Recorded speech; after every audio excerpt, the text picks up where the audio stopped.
There are numerous accounts and studies highlighting notable similarities between the cultural practices and deities of ancient India and Egypt. Ancient texts and historical references suggest that Vedic dynasties may have had significant interactions with Egyptian royalty, including potential cultural exchange. Despite these intriguing possibilities, such connections are rarely covered in conventional history classes. There's a significant gap in our understanding and discussion of potential similarities between these two ancient cultures. This presentation aims to handle this gap by reviewing past discoveries from archaeology, linguistics, history, and other disciplines. We will explore whether the similarities between these ancient civilizations are substantial enough to suggest that they are not merely coincidental. And if these connections are indeed significant, what evidence do we have that supports the notion of an exchange of cultural informational influences between ancient Egypt and Vedic India? To understand the potential connection between these two places, it's crucial to first consider the geographical context of these regions. Ancient Egypt, situated in the northeastern corner of Africa, is centered around the Nile River, which provided fertile land and a strategic trade route. Its location made it a hub for cultural and economic exchange with neighboring regions and beyond. On the other hand, ancient India, located in South Asia, is defined by its diverse landscapes ranging from the Himalayan mountains in the north to the Indian Ocean in the south. The Indian subcontinent was home to the flourishing Indus Valley civilization, known for its advanced urban planning and trade networks. The proximity of the Red Sea to the northeast of Africa and the Arabian Sea to the western coast of India facilitated maritime trade and cultural exchanges. Understanding these geographical settings helps to frame the potential pathways through which influences could have traveled between these ancient civilizations. Sir Wallace Budge, a renowned Egyptologist, proposed that during the pre-dynastic period, a group from the east migrated to the Nile Valley. This group brought advanced technologies and knowledge, such as new cultural techniques, brickmaking, writing, and metal objects, which accelerated the development of Egyptian civilization. Additionally, the discovery of lapis lazuli, a gemstone native to northeastern Afghanistan in both Egypt and Mesopotamia during the 4th millennium BCE, points to established trade routes and exchanges between these regions. This evidence suggests significant interactions well before the 3rd millennium BCE. Further, genetic studies of house mice reveal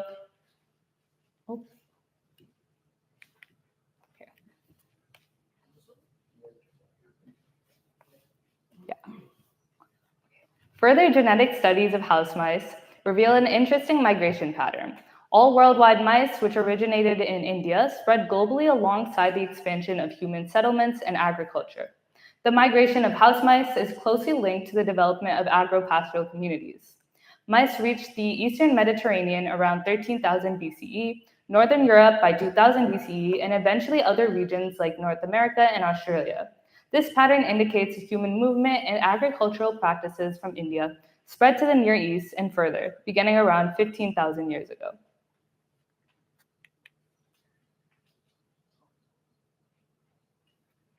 Evidence of early agriculture in Sri Lanka, such as land clearing by fire and cultivation of barley and oats, dates back to 15,500 BCE. At that time, Sri Lanka was connected to India due to lower sea levels. In India, grape farming in Druzy dates back to 6,000 BCE, and cereal pollen in the Nilgiri Hills shows agricultural activity from 11,500 BCE.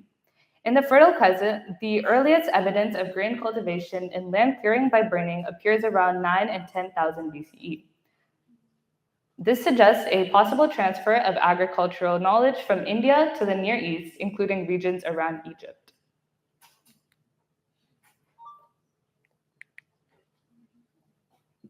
Cotton is noted in ancient Vedic texts, including the Rig Veda, where Maharishi Grihatsmud is said to have first cultivated and spun cotton. Archaeological evidence from Mehrag in northwest India shows cotton use dating back 9,000 years. By the 4th millennium BCE, Indian-grown cotton was being exported to Jordan. This trade extended to ancient Europe, where Greeks and Romans referred to Indian cotton in terms suggesting it came from plants that produce sheep wool. The German word for cotton, Baumwolle, translates to tree wool, reflecting this description. Interestingly, ancient Indian terms for cotton include karpasa and kapas, which are similar to the Hebrew word karpas. This supports the notion of a historical spread of cotton from India to Egypt and the Near East, and demonstrates India's role as a pioneer in cotton cultivation. During the 2nd to 5th millennium BCE, tectonic changes in drying rivers in northwestern India prompted significant migrations.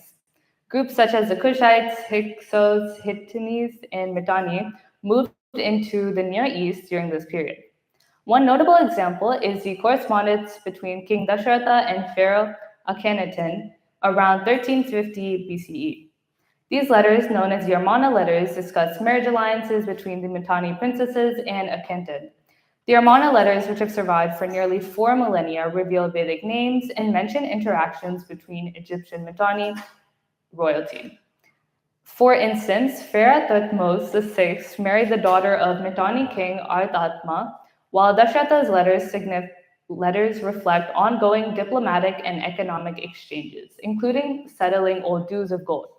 These connections suggest a deep cultural and political interaction between ancient India and Egypt, highlighting the influence of Indian migrants in the Near East. Ancient Egyptian and Indian funerary practices show striking similarities. For instance, both cultures use hides, cow hides in India and ox hides in Egypt, to cover corpses before cremation. Embalming techniques also parallel in each country. Egyptians used complex embalming methods, while ancient Indians preserved bodies with oils and resins, as seen in the story of King Nimi and other accounts from the Kasikanda or of the Skanda Purana.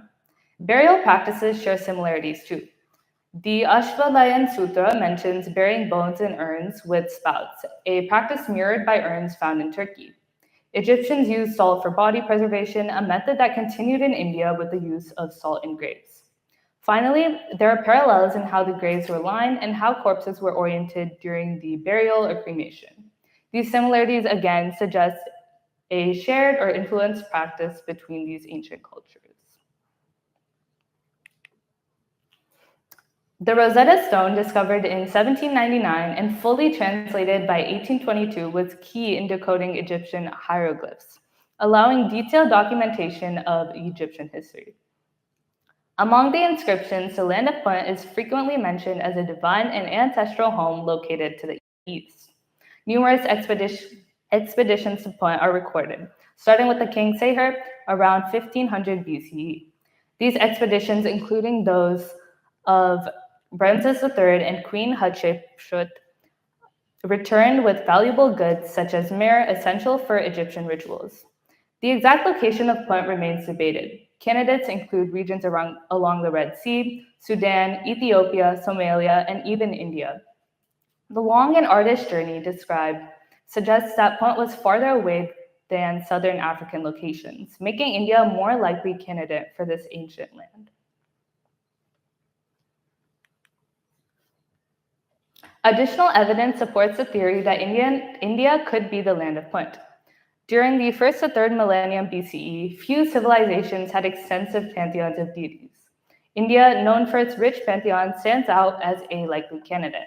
The products brought back from Punt, myrrh, precious woods, ebony, ivory, gold, cinnamon, and exotic animals, are all associated with and abundant in India. For instance, ebony and ivory are found in southern India, and elephants, a source of ivory, are abundant there. The Sanskrit word for blue, Nila, could have influenced the naming of the Nile River, suggesting a connection between India and the Nile civilization. Moreover, relief at Hatshepsut's temple depicts the great Indian one-horned rhinoceros, indicating that the animal came from India's northeastern regions. Finally, historical records from the 16th century BCE mention Kushites from Punt aiding the pharaohs, with Kushites believed to be migrants from the Saraswati River.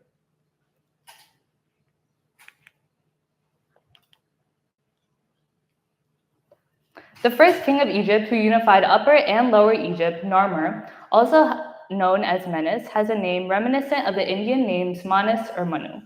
Some historians propose that early Egyptians, including Menes, may have been part of waves of migrants from southern India, even referring to them as Eastern Ethiopians. In exploring the connections between ancient India and Egypt, this verse from the Rig Veda captures the essence of our shared human quest for knowledge and truth. Ekam sat vipra bahuda vadanti. There is only one truth or true being, and learned persons call it by many names. Though these two civilizations were separated by geography, they were united by the pursuit of wisdom, trade, and cultural exchanges. Just as this shloka reminds us that truth manifests in various forms, so too did the knowledge systems of these ancient cultures intertwine, influencing each other and contributing to the global mosaic of human civilization. Egypt's civilization appears to have emerged suddenly, with rapid advancements in religion, architecture, and various technologies. This swift development suggests that external influences might have played a significant role. Evidence points to migrations from India, such as the Kassites, Mitannis, and Hurrians, who settled in regions around Egypt, including modern Syria, Iraq, Ethiopia, Turkey, and Sudan. The similarities in culture, religion, artifacts, and symbols between ancient India and Egypt indicate significant interactions between these civilizations. Despite the connections, the relations between India and Egypt have not been thoroughly studied or documented. It is crucial that future research further explores and documents these connections to better understand the historical interplay between these ancient civilizations. Thank you for listening to my presentation, and if you'd like to access my research paper, here's a QR code.